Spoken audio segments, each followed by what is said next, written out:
श्री शिवाय नमस्तुभ्यम। दोस्तों, हर हर महादेव। कैसे हैं आप सब? स्वस्थ और सुरक्षित होंगे। दोस्तों, इस वर्ष की अंतिम त्रयोदशी यानी प्रदोष और साथ ही शिवरात्रि 21 दिसंबर 2022 बुधवार को पड़ रही है। इस दिन पोष माह के कृष्ण पक्ष की त्रयोदशी है। आगमों पुराणों में त्रयोदशी तिथि भगवान भोलेनाथ को समर्पित की गई है, आप जानते ही हैं। और यही कारण है कि इस दिन महादेव का अभिषेक किया जाता है, उनकी विशेष पूजन की जाती है। और ज्योतिष मान्यता को मानी तो इस दिन व्रत और शिव की आराधना करने पर विशेष फल की प्राप्ति होती है। ऐसे भक्तों को मोक्ष तो मिलता ही है और वह जब तक इस पृथ्वी पर रहते हैं समस्त प्रकार के सुख और सौभाग्य प्राप्त करते हैं। आज मैं त्रयोदशी व्रत की जो पूजन की विधि, शुभ मुहूर्त और ऐसे कुछ उपाय बताने वाली हूँ जिससे आपका जीवन पूरी तरीके से बदल सकता है। आपके दुख कष्ट सब दूर हो सकते हैं। इस बार त्रयोदशी तिथि जो पड़ रही है 21 दिसंबर को रात्रि 10:16 बजे तक रहेगी और इस दिन सुबह 8:33 पर विशाखा और उसके बाद अनुराधा नक्षत्र रहने वाला है। इस बार प्रदोष सर्वार्थ सिद्धि योग और अमृत सिद्धि योग में आ रहा है। अमृत सिद्धि योग सुबह 8:33 बजे से अगले दिन यानी 22 दिसंबर को सुबह 6:33 तक रहेगा। इसी प्रकार सर्वार्थ सिद्धि योग सुबह 8:33 बजे से अगले दिन सुबह तक रहेगा। और चौघड़िया की बात करें तो सुबह 7:11 से 9:48 तक क्रमशः लाभ और अमृत का चौघड़िया रहेगा। और दोपहर को 11:07 से 12:25 तक शुभ का चौघड़िया है। और इनमें से किसी भी शुभ मुहूर्त में यदि पूजन करें आप तो बहुत ही श्रेष्ठ फलदायक है। इस बार बहुत सारे योग ऐसे लेकर आ रहा है ये समय कि आप कुछ भी पूजन करते हैं, कुछ भी अर्चना करते हैं, जो जाप करते हैं या कोई भी उपाय करते हैं, और जो मैं उपाय बताने वाली हूँ कैसे भी कष्ट हैं आपके, बहुत ही अचूक उपाय हैं। इन्हें एक बार कर देखें, एक बार आजमा कर देखें। यदि आप बहुत संकटों से गुजर रहे हैं, यदि पैसे की कमी है, धन की कमी है या कोई विशेष प्रकार का कलह, कई बार होता है कि हमारे पास सब सुख होते हुए भी यदि हमारे घर में कलह होती रहती है, हमेशा लड़ाई झगड़े होते रहते हैं, तो हम सुख की जिंदगी नहीं निकाल सकते हैं। या कोई असाध्य रोग से पीड़ित है हमारे परिवार का कोई सदस्य, तो ऐसे यदि सिर्फ धन से ही सुख नहीं मिलता और धन बिना भी सुख नहीं मिलता, तो आप चाहें तो इन उपायों को करके अपने जीवन को सभी प्रकार के संकटों से दूर कर सकते हैं। आप जानते ही हैं महादेव सभी देवों के देव हैं। इस पूरी सृष्टि में ऐसी कोई चीज या वरदान नहीं है जो वह नहीं दे सकते। यही कारण है कि देवता, मनुष्य, राक्षस सभी उनकी पूजन करते हैं। यदि आप किसी विशेष उद्देश्य को लेकर उनकी आराधना करना चाहते हैं तो प्रदोष पर रुद्र अभिषेक करवा सकते हैं या सहस्त्र घट करवा सकते हैं और अपने जीवन को बहुत ही सरल और सहज बना सकते हैं। यदि आपकी इतनी सामर्थ्य नहीं है तो आप अपने घर के निकट किसी भी शिव मंदिर में जाकर पूजन कर सकते हैं। इसके लिए मंदिर में जाकर शिवलिंग व शिव पंचायत को गंगा जल व पंच गव्य से स्नान कराएं। शिवलिंग, माँ पार्वती, गणेश जी, कार्तिकेय व नंदी को पुष्प, माला, प्रसाद आदि अर्पित करें। इसके बाद उनकी आरती करें और यथासंभव उनके पंचाक्षरी मंत्र ओम नमः शिवाय का अधिकतम जाप करें। नमः शिवाय ओम का महिलाएं जाप करें। और नहीं तो सबसे श्रेष्ठ मंत्र होता है श्री शिवाय नमस्तुभ्यम। इस मंत्र का जाप करने से आपके कैसे भी कष्ट हो, कैसे भी दुख हो, कट जाते हैं। इस प्रकार आपकी पूजा पूर्ण हो जाएगी। और कहा जाता है शिव की पूजा समस्त फलों को देने वाली है। यही नहीं, उनकी आराधना से जन्म कुंडली में महाराज योग का निर्माण तक हो सकता है। अलग अलग उद्देश्यों के लिए भगवान शिव का अलग अलग वस्तुओं से अभिषेक करने का विधान बताया गया है। समस्त सुखों की प्राप्ति के लिए दूध से, कैरियर में ग्रोथ के लिए गन्ने के जूस से, किसी विशेष इच्छा की पूर्ति के लिए 5 अलग अलग फलों के जूस से, और धन की प्राप्ति के लिए शहद अथवा घी से अभिषेक करना चाहिए। वैसे घी से अभिषेक आप यदि स्वास्थ्य के लिए करते हैं तो भी आप उत्तम होता हो।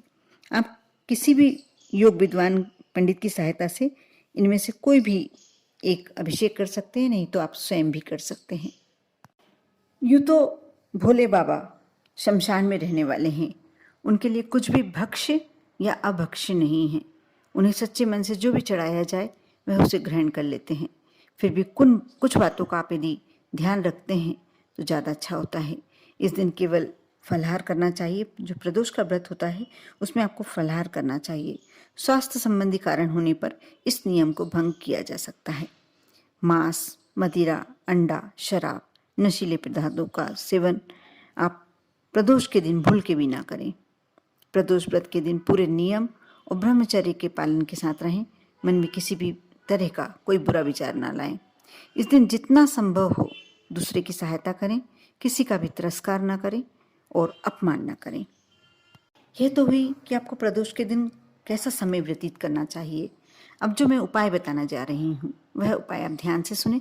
भारतीय आध्यात्मिक में प्रदोष यानी त्रयोदशी तिथि को शिव की तिथि माना गया है। इस दिन धार्मिक कार्यों के बजाय तंत्र मंत्र संबंधी कार्यों के लिए विशेष रूप से शुभ माना जाता है और इस दिन दो बहुत ही सुंदर योग पड़ रहे हैं। इस दिन किए गए तांत्रिक प्रयोग अकाट्य और तुरंत प्रभावी होते हैं और बहुत से लोगों के जीवन में, पारिवारिक जीवन में क्लेश रहता है, कलह होती रहती है। ऐसे लोगों को शाम के समय प्रदोष काल में थोड़ा सा दही ले लें, उसमें थोड़ा सा शहद मिला लें और भगवान भोलेनाथ को भोग लगाएं। ऐसा करने से जो घर में क्लेश होता है वह समाप्त होता है और ग्रस्त जीवन में शांति और प्रेम का आगमन होता है। यदि आपको कोई शत्रु परेशान कर रहा है और आप उससे उबर नहीं पा रहे हैं तो शिव जी का ये उपाय आप कर सकते हैं। आप शमी पत्र को गंगा जल से धोकर शिवलिंग पर चढ़ाएं। ये भी आपको प्रदोष काल में ही करना है, प्रदोष के दिन प्रदोष काल में। इसके बाद वहीं बैठकर ओम नमः शिवाय या नमः शिवाय ओम या श्री शिवाय नमस्तुभ्यम का कोई भी भोलेनाथ का कोई भी मंत्र है उसका 108 बार जाप करें। यह उपाय बड़े से बड़े शत्रु को आपके सामने झुका सकता है। शिव महापुराण में बिजनेस की ग्रोथ के लिए, बिजनेस को आगे बढ़ाने के लिए बहुत ही सुंदर, बहुत ही छोटा सा उपाय बताया गया है। इसके लिए प्रदोष के दिन शाम को रंगोली वाले जो 5 कलर होते हैं, रंग होते हैं, यदि आपके पास हैं तो ले लें। इनकी मदद से शिव मंदिर में एक गोल फूल वाली रंगोली बनाएं। यानी भले ही आप छोटी सी रंगोली बनाएं लेकिन गोल होना चाहिए, फूल वाली रंगोली होना चाहिए। इस रंगोली के बीचों बीच देसी घी का दीपक लगाएं। अब हाथ जोड़कर महादेव का ध्यान करें और उनसे अपने बिजनेस में उन्नति, प्रगति करने के लिए प्रार्थना करें। इस उपाय से रुका हुआ बिजनेस भी चल निकलता है।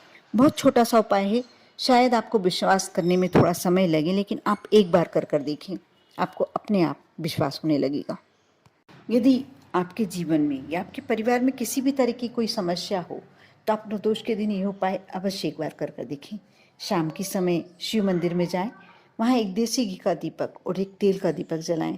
देसी घी के दीपक में रुई की जो गोल बाती होती है वह लगाएं और तेल के दीपक में लंबी बाती बना के लगाएं। प्रत्येक प्रदोष को इस उपाय को करें। कुछ प्रदोष तक आपको करना होगा, इसके बाद घर में शांति रहने लगेगी। जिन लोगों का स्वास्थ्य खराब रहता है उन्हें शिव जी के इस उपाय को अवश्य आजमा कर देखना चाहिए। इसके लिए प्रदोष के दिन शाम को शिव मंदिर में जाकर भगवान को सूखा नारियल, आप जानते ही होंगे सूखा नारियल मतलब गोला, इसके बाद भोलेनाथ से अपनी अच्छे स्वास्थ्य के लिए प्रार्थना करें। गोला चढ़ाएं, पहले समर्पित करें, उसके बाद भोलेनाथ से प्रार्थना करें। इस शिव पुराण के उपाय में करने से यदि आप कर लेते हैं तो आपको स्वास्थ्य में अवश्य लाभ प्राप्त होता है। इन सभी उपायों के अलावा एक ऐसा उपाय बताने जा रही हूँ मैं जो ब्रह्मास्त्र का कार्य, आपको कैसी भी परेशानी हो, कैसी भी समस्या आपके जीवन में हो, इसे करने से आपकी वह समस्या दूर हो सकती है। यह उपाय आप प्रदोष के दिन कर सकते हैं। प्रदोष के दिन नहीं कर पाएँ तो सोमवार के दिन भी कर सकते हैं। यह आपको उपाय सोमवार या प्रदोष को रात्रि में 9 बजे के बाद करना होगा और यदि मंदिर में कर सकते हैं तो श्रेष्ठ, नहीं कर सकते हैं तो ये कार्य आप घर में भी कर सकते हैं। आप रात्रि में 9 बजे के बाद भगवान शिव का पहले गंगा जल से और उसके बाद आपको जिस भी प्रकार का फल का, जिस भी फल का रस मिल जाए उससे आप अभिषेक करें और अभिषेक करते हुए आप लघु मृत्युंजय मंत्र ओम जुह सहा। मैं मंत्र फिर से बोलने जा रही हूँ, ओम जुह सहा। इस मंत्र को आप कम से कम 108 बार जाप करें और ज़्यादा से ज़्यादा आप जितनी बार कर सकते हैं करें। आप पूरा अभिषेक करें। अभिषेक में आप क्या समर्पित करना चाहते हैं ये आपकी इच्छा पे डिपेंड करता है, लेकिन बस इस मंत्रों का जाप करते हैं दीपक प्रज्वलित करके। और सबसे अंत में आप कपूर से आरती करना ना भूलें। कपूर से आरती करें। और आप ऐसा नहीं कि आपको 9 बजे ही करना है। यदि आपको 9 बजे नहीं समय मिल पाता, नहीं किसी कारण से कर पाते हैं और आप घर में कर रहे हैं, तो आप 10 बजे, 11 बजे, रात को 12 बजे भी कर सकते हैं। उसके बाद आपको सुबह 4 बजे से 6 बजे तक आपको, यदि घर में करते हैं तो शिवलिंग को विसर्जित करने जाना पड़ेगा। यदि आप विसर्जित करने बाहर कहीं नहीं जा पाते हैं, यदि आपके आसपास कहीं नदी तालाब वगैरह नहीं है, तो आप अपने घर में जो गमला होता है उसमें भी कर सकते हैं। बस तुलसी के गमले को छोड़ के आप किसी दूसरे गमले में विसर्जित कर दीजिए, या एक बाल्टी में जल भर लीजिए, स्वच्छ जल होना चाहिए, उसमें विसर्जित कर दीजिए। उसके बाद वो बाल्टी का जल आप किसी वृक्ष के नीचे डाल सकते हैं। ये कर देखें। यह उपाय ब्रह्मास्त्र का कार्य करता है। और आप जितनी प्रदोष कर सकते हैं या जितने सोमवार को कर सकते हैं करें। यदि आप एक सोमवार को भी करते हैं या एक प्रदोष को भी करते हैं तो उसका प्रतिफल आपको अवश्य देखने को मिलता है। विश्वास के साथ जो भी आप उपाय करते हैं विश्वास के साथ अवश्य करें। आप पर और आपके पूरे परिवार पर भोलेनाथ अपनी कृपा अवश्य बरसाएंगे। ओम नमः शिवाय।